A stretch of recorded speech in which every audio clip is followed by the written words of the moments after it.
The immediate vicinity is quite hazy because of fog.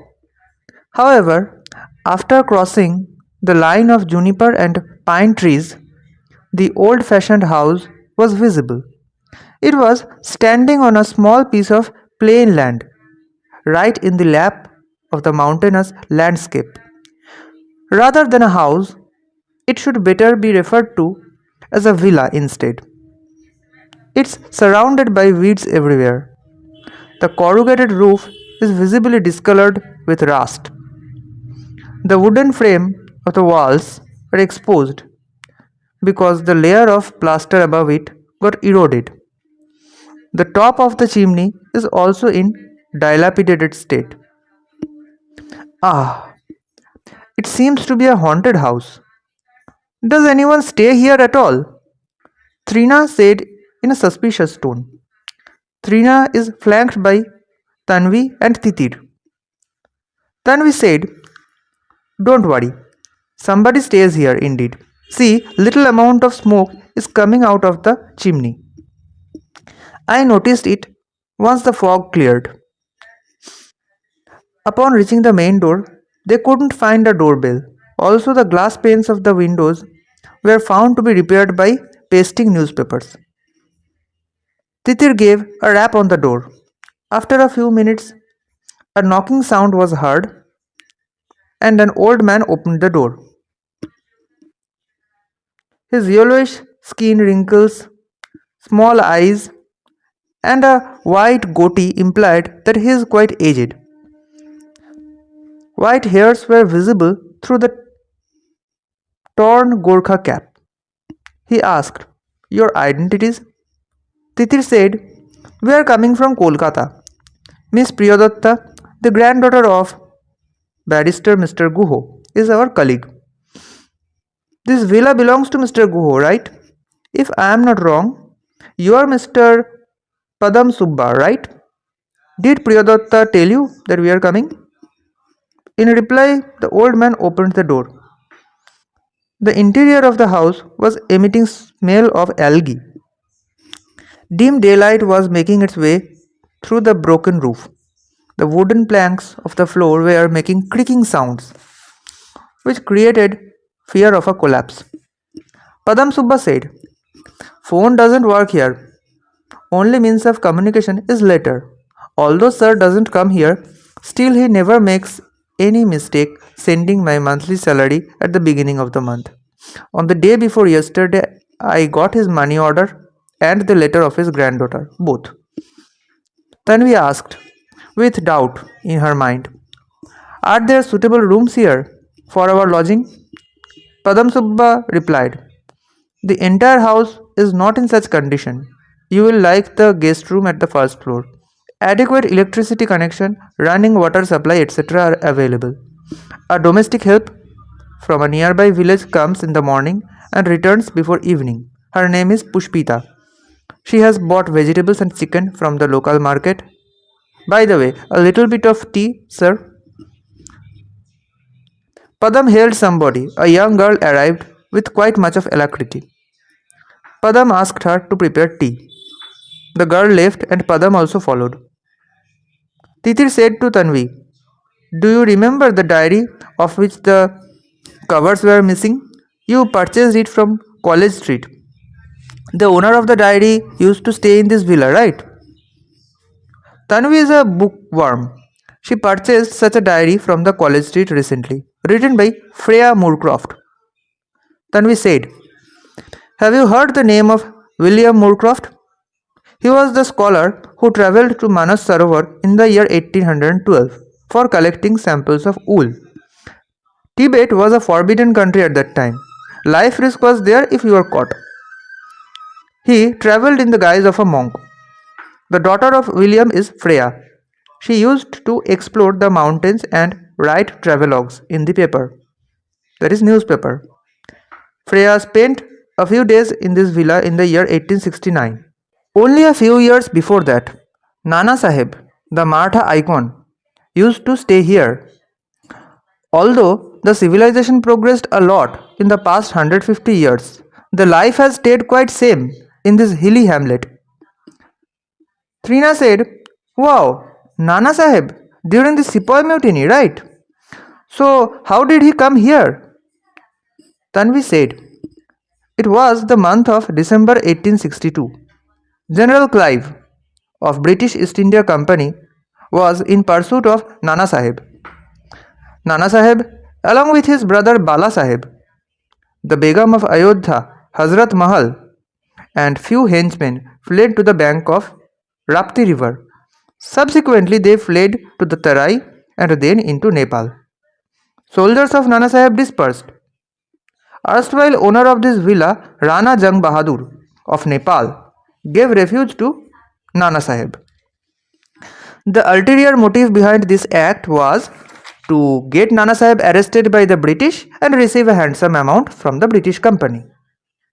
But Nana Sahib suddenly disappeared from this villa one day. He could not be traced afterwards.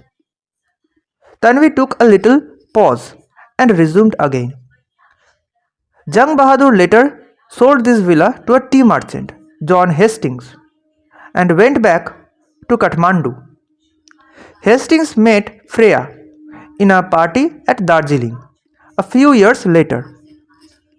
Freya had lost her husband few days before. She came and stayed at this villa for some time to overcome depression. There used to be a tea garden named Green Ritz behind this villa, sloping down the gorge. During an afternoon stroll, Freya noticed something similar to a rainbow over the gorge, and Nana Sahib was visible inside, suspended in the air.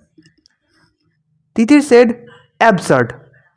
The lady might have been drunk at that moment. Tanvi smiled. Nope. Freya was teetotaler. Apart from that, nobody usually concocts a story in a personal diary.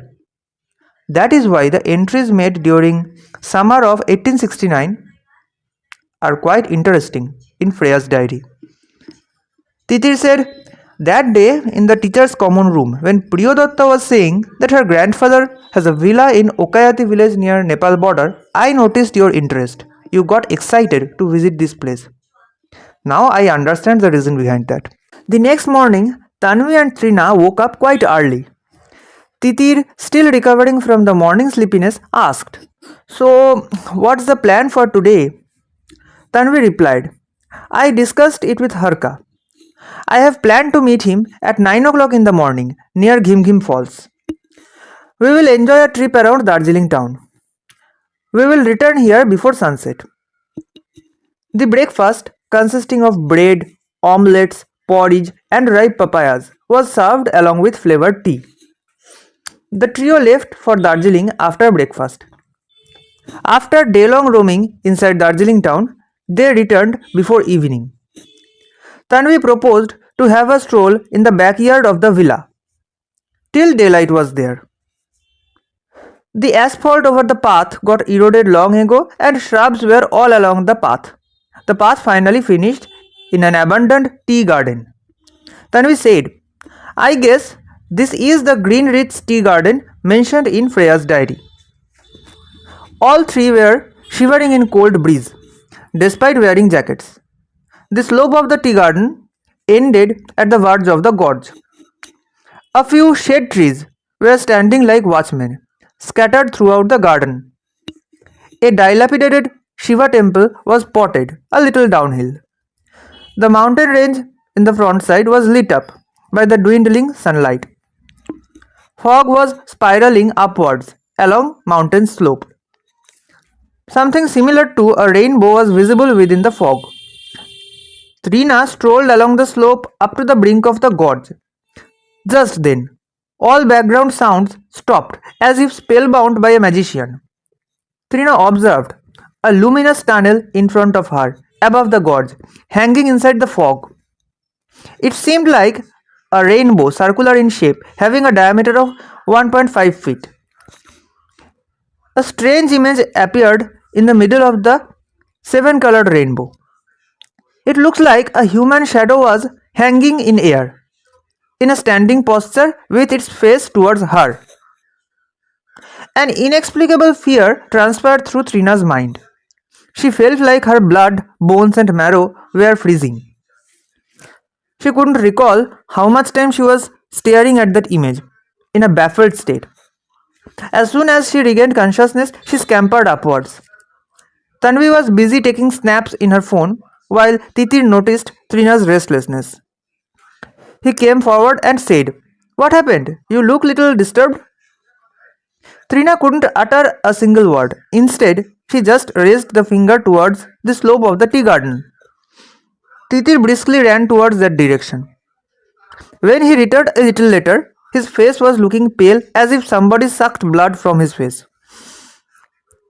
Tanvi felt a little bit curious and came ahead to understand the situation. On asking, Titir pointed his finger towards the same direction near the verge of the gorge.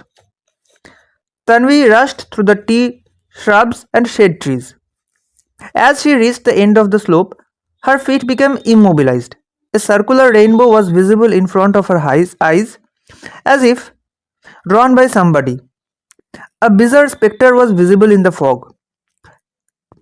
Titir and Trina were continuously calling Tanvi. Meanwhile, another male voice joined them. Tanvi, after overcoming the spellbound state, went back to them. Padam Subba was also present there. He said, in an anxious tone, "What happened, madam?"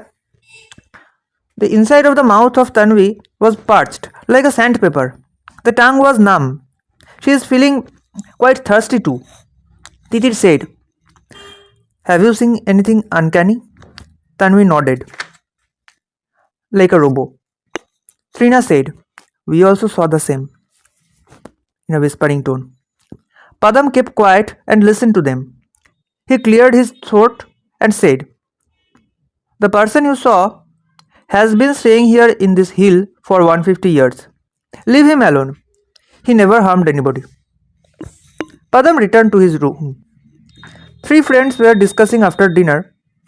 Titir said, "Did Freya Moorcroft write anything else regarding Nana Sahib?" Tanvi said, "As I earlier said, Nana Sahib was absconding at that moment, and he had 8 elephants with him, all carrying jewelries. Among all the jewelries brought by Kashibai, his wife, the most precious one was Naulakha necklace. It comprised of expensive diamonds, pearls and emerald. Jang Bahadur threatened Nana Sahib to get him arrested by the British if he didn't give the jewelries to him. Nana Sahib had no other choice than agreeing with him." Malaria outbreak was there in the Tarai region at that time. A rumor spread that Bala Sahib, the brother of Nana Sahib, died of malaria. Few days later, another rumor of the death of both Nana Sahib and Kashibai, his wife, was also spread. However, the matter didn't end there. Tanvi took a little pause and continued. Intermittently, the Englishmen started getting updates about Nana Sahib. It was heard that he was spotted. The updates were like, Nana Sahib was in a pitiable condition. Somebody spotted him in a group of saints wearing robes. Somebody reported that they saw him with 1,000 soldiers, few elephants and few cannons. Other rumors were like, Nana Sahib stays in that region only, doing religious activities, etc. However, the veracity of these updates couldn't be verified by the Englishmen. Titir said, "What about Jang Bahadur? He might have known about the reality of Nana. After all, he gave refuge to him." Tanvi said, "Correction, not refuge, but captivation under observation. His main intention was to hand him over to the British people on time, so that a good amount of prize money could be earned. Initially, he used to inform the Englishmen that Nana Sahib was no more. However, later he admitted that the death of Bala Sahib was only a confirmed report, but that of Nana wasn't confirmed." Titir said, "So what happened? No further information on Nana Sahib was there?" Tanvi replied, 50 years after the Sepoy Mutiny, the history of Nepal was written by Landon. He wrote at the end of the book that an elderly beggar was found wandering in a village near Rajkot. His dress was torn. He was claiming to be Nana Sahib and said that Jang Bahadur robbed him of his entire belongings and he started demanding justice. A group of young boys was following him and pestering him by throwing stones. He was brought to the local police station by a constable. He was having high fever and was narrating the history during the Sepoy mutiny while unconscious due to fever. The officer in charge thought he finally caught Nana Sahib. He sent a telegram message to Kolkata regarding this matter, stating that he arrested Nana Sahib and asked about the next procedure. However, as the British administration was too annoyed getting repeated false information regarding this matter, they ordered him to release that beggar. Coming back to Freya Moorcroft, she stayed in this villa for a few days. One afternoon, at the Green Ritz Tea Garden, she beholded Nana Sahib hanging still in the air over the gorge. However, Nana Sahib wasn't supposed to be alive at that moment, according to the account of Landon. As Tanvi finished, everyone seemed to be flummoxed after this conversation. Meanwhile, Padam Subba was running high temperature. A veteran doctor was found in the adjoining village. Pushpita went to him and procured some medicines. The doctor advised to continue the medicines for 2 days and unless fever subsided, advised hospitalization. As Padam was resting in his bed, all others were feeling concerned while sitting around. The room at the ground floor was rectangular, partitioned by wooden frames. The room of Padam on one side, while on another side there was a study room comprising of chairs, tables, reading lamp, piles of journal, gazettes, books on Buddhism, tantras, hunting, stories of kings of the native states, memoirs of British government employees, and European classics, Western songs, etc. Tanvi was checking the books. By mistake, a few parched, pale pages dropped and scattered on the wooden floor. As Tanvi tried to gather them, she stopped a bit, went through the pages once, and briskly went upstairs. She returned with the coverless diary in hand. With all these things in hand, she went to Padam and showed him. Can you identify these? Padam was resting in a reclined posture. He got up and said, the leather-bound Moroccan diary was here, in this study only. The author's name was written in golden letters on the cherry-colored cover. As I couldn't read English, I couldn't decipher it. By the way, how do you got it? Tanvi replied, bought it from a shop of old books in Kolkata. It might have been stolen from this study. Who might have done it? Padam thought a little bit and said, maybe Nandu Muktan. He was a domestic help in this villa.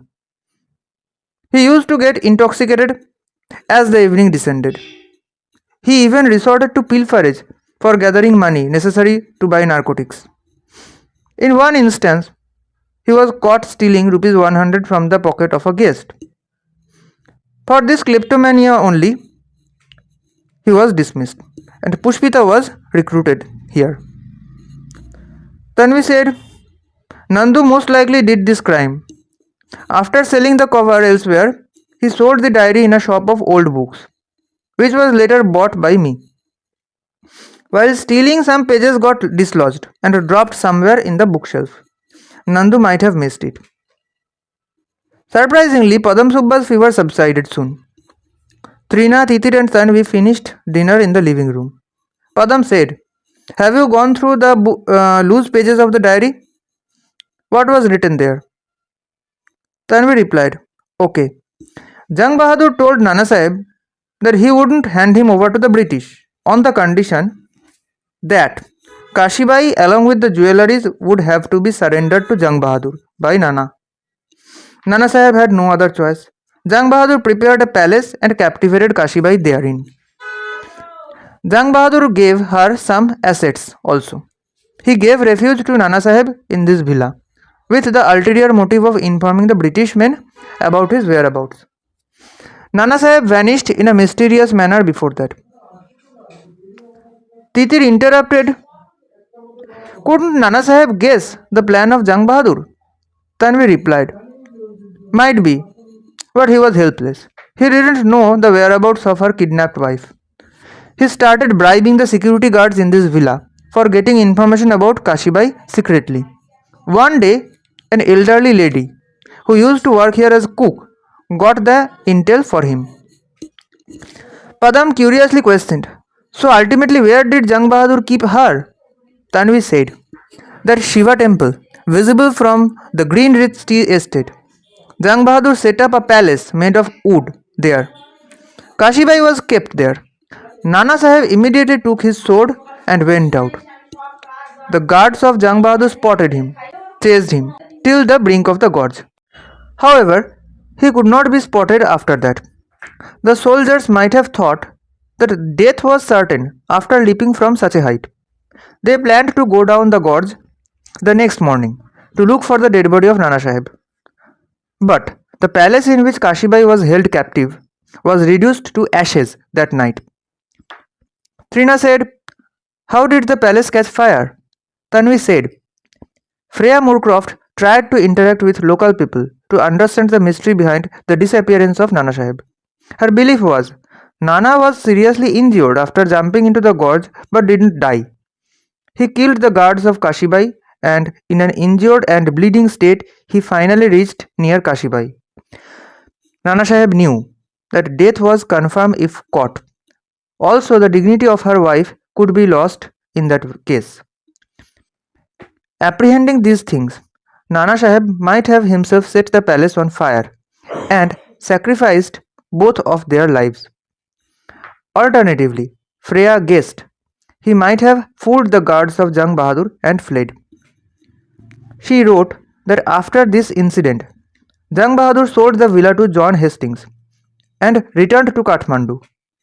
Kashibai used to worship Shiva. The villagers of Okayati village set up a Shiva temple over the relics of the palace in the memory of Nana Sahib and Kashibai. Now Titir said, the unbelievable incident that we saw today was also seen by Freya. Any explanation of that?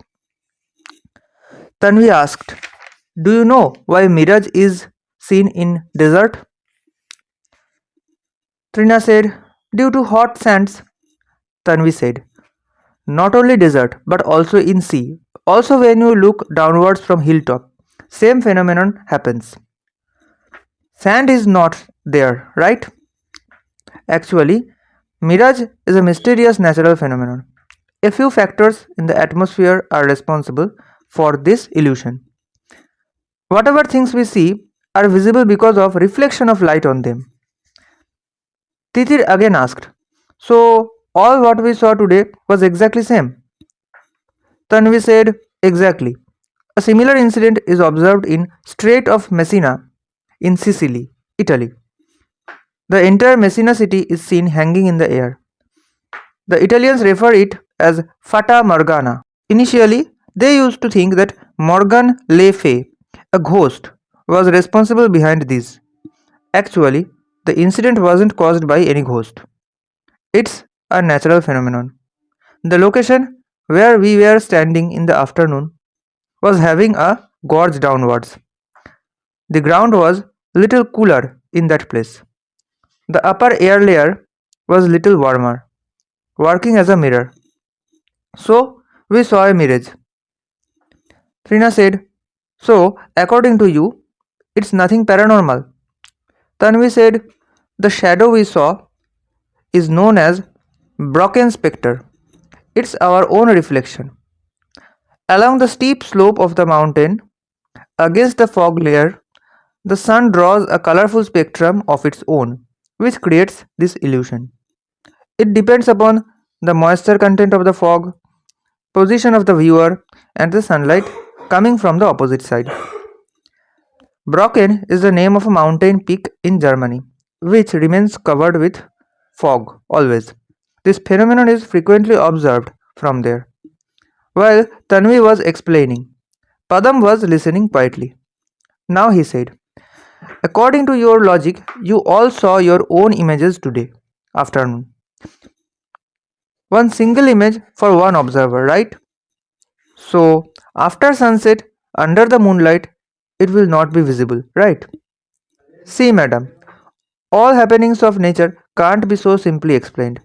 Although the villagers of the Okayati village never divulge secret facts to outsiders, but everybody knows that Nana Sahib and Kasibai are visible on special occasions during the fortnight leading to the full moon, suspended in the air just before the Shiva temple. It's more common during the full moon night. Tanvi curiously asked, "Have you yourself seen it?" Padam said, "Yes, I did. It's under the moonlight in the evening." Similar thing was seen by many other in this village, particularly during the fortnight leading to the full moon. While he's speaking, Tanvi was calculating something. She suddenly sprang up and said, "What a strange coincidence. Today it is full moon. Let's have a round of that place." All of them started walking towards that place. Padam Subba was leading, while other three followed him. After crossing the wood of short bamboo trees, they reached Green Wreath's tea garden. The tender moonlight was reflecting upon the ferns covering the tall pine trees. An adjacent wood of cane trees with path for wild boars traveling was visible. A small stream in the far side of the mountains was visible while the Shiva temple remained shrouded in dense fog. While Titir clasped the elbow of Tanvi, his cold palm was in the hand of Trina. Gradually, the view started becoming clearer as the fog shroud started dispersing. It seems like an unbelievable drama was going to be enacted on a wonderful stage. The top of the temple was shining under moonlight. All eyes stared at a wonderful spectacle. Padam whispered, "What I exactly said is before you, correct?" The spectacle before them was like this. A royal couple was standing in the air just before the abandoned Shiva temple. Both of them were wearing Marathi dress. As they stood hand in hand, it seemed like time stopped. It seemed like the clocks stopped ticking. Padam Subba told, in mixed Hindi and Bengali, "This sight sometimes appears like a memory of previous life. You are fortunate enough to catch a glimpse of this moment. This full moon night is the night of consummation of a royal couple. This rare sight may vanish any moment. Enjoy it as long as it is there."